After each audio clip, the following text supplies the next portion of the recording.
February 2016, Shorthand Tamil Senior Grade. Get ready for the dictation. 10 seconds.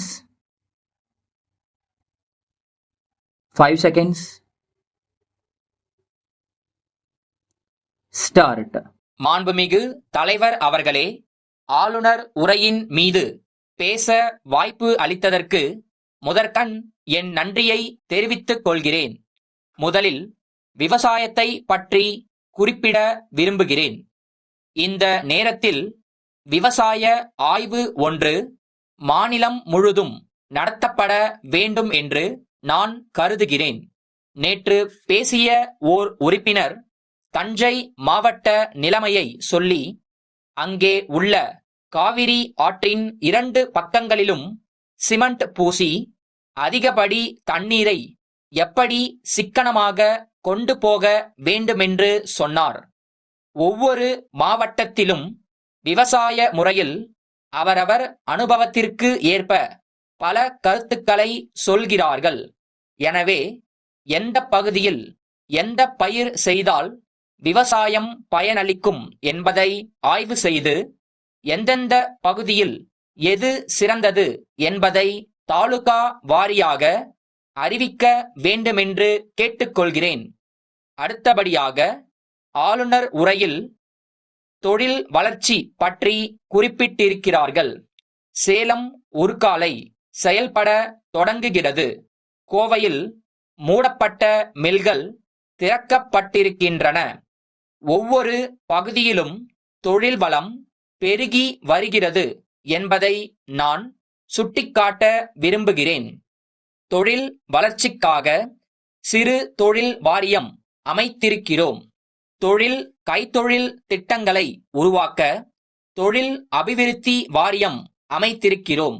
அதோடு தொழில் நுணுக்க வல்லுநர்கள் கொண்ட குழுவை உருவாக்கி அவர்கள் தொழிலை ஆரம்பிக்க ஆலோசனை கூறி வருகிறார்கள் என்பது இங்கே குறிப்பிடத்தக்கது.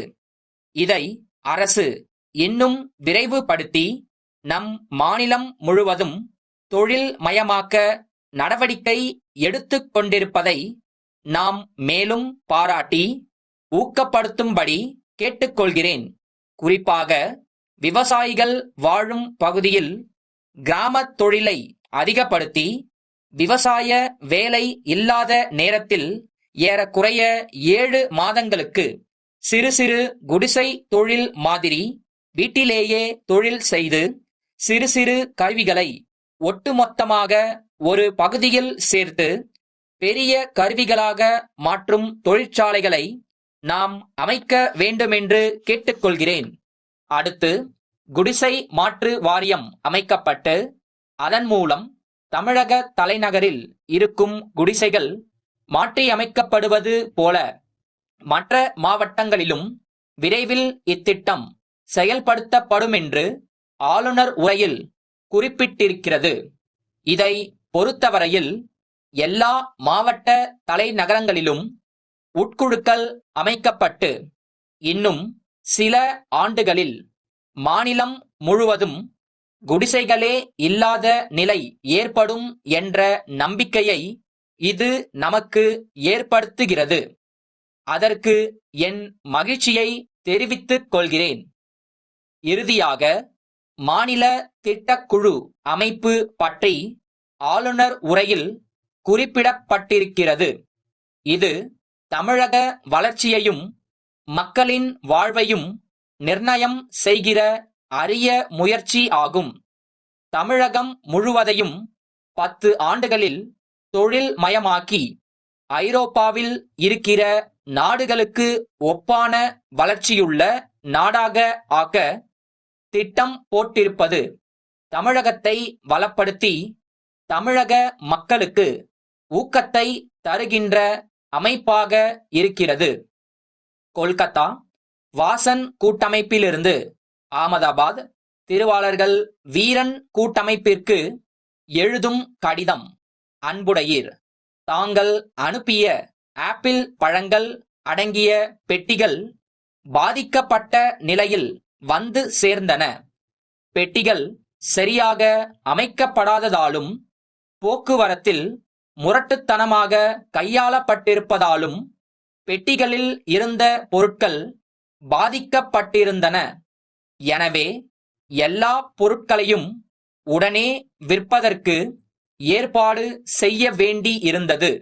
ஆதலால் இங்குள்ள பழ வியாபாரிகள் சங்கத்தால் நடத்தப்பட்ட பொது ஏலத்தில் 5000 ரூபாய்தான் கிடைத்தது. ஆதலால் இந்த சரக்கு வியாபாரத்தில் 4000 ரூபாய் நஷ்டம் ஏற்பட்டுள்ளது. தங்களால் பெட்டிகள் சரியாக அமைக்கப்படாததாலேயே எங்களுக்கு இந்த நஷ்டம் ஏற்பட்டுள்ளது. எனவே நாங்கள் ஏற்கனவே செலுத்திய விலைக்கும் ஏலத்தின் மூலம் கிடைத்த விலைக்கும் இடையேயான வித்தியாச தொகையான ரூபாய் 4000ற்கு எங்களது பாத்திய கோரிக்கையை இத்துடன் அனுப்பியுள்ளோம். அதை தாங்கள் வழக்கமான பரிவுடன் பரிசீலித்து கூடிய விரைவில் பணத்தை அனுப்பி வைக்க ஆவன செய்வீர்கள் என்று நம்புகிறோம். தங்களது பதிலை எதிர்பார்க்கிறோம். தங்கள் நம்பிக்கையுள்ள